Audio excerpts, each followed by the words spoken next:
Hello, I'm Maria Sablik. I'm a first-year PhD student. The title of my PhD is Cerebral Asymmetries for Verbal and Non-Verbal Memory in People with Typical and Atypical Language Dominance.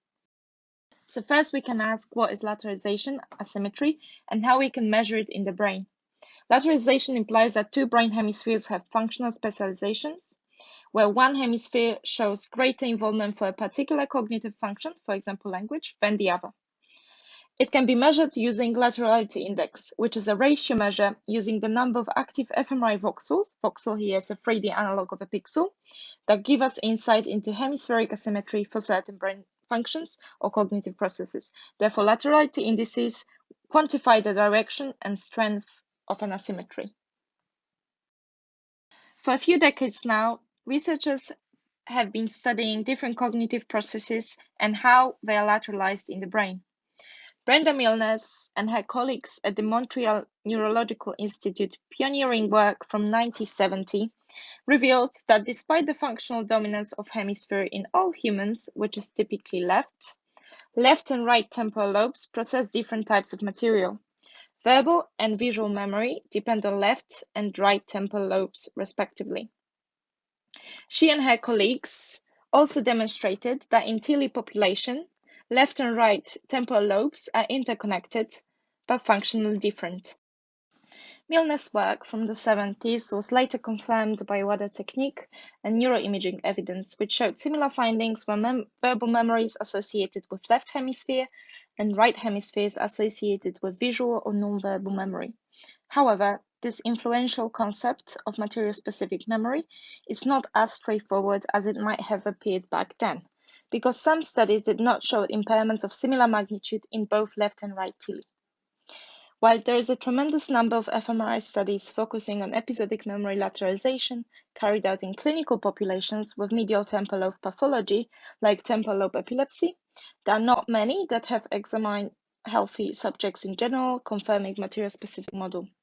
Furthermore, people with right hemisphere dominance for language and left-handed people often were not included in episodic memory studies.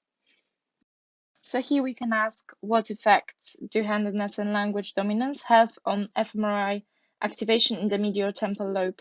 In terms of handedness and language function, there are confirmed differences in the neural localization in the brains of left-handed individuals when compared with right-handers. In terms of memory function, the effect is a largely unexplored area. There's one study showing that memory processes vary with handedness, but we do not know exactly by how much. In terms of the effects of language dominance on fMRI activation, for language function, it has been well established that speech and language tend to depend on the left hemisphere more than the right in most right-handed people.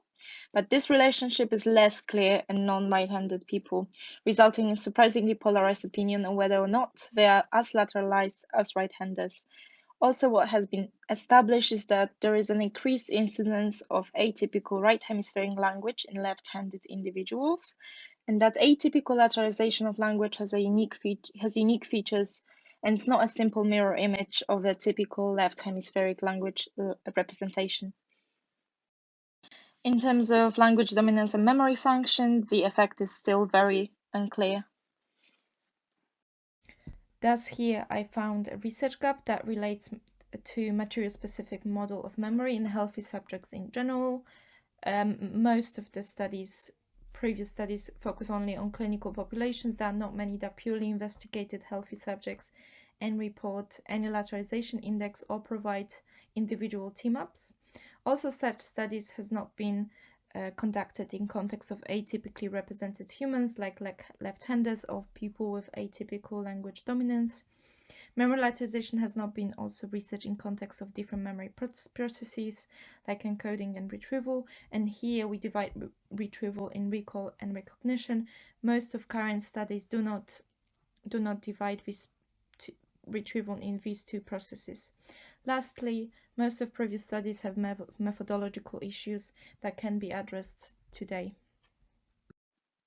That created a basis for my PhD. My PhD research will focus on episodic memory in people with typical and atypical language dominance, investigating both left and right-handers. This project will be carried out with the use of functional imaging, providing information about how lateralized the episodic memory function is in typically and atypically represented healthy individuals, and this can be further used as a reference in any clinical studies, like for example in stroke patients. I would be very happy to answer any questions you have, and thank you.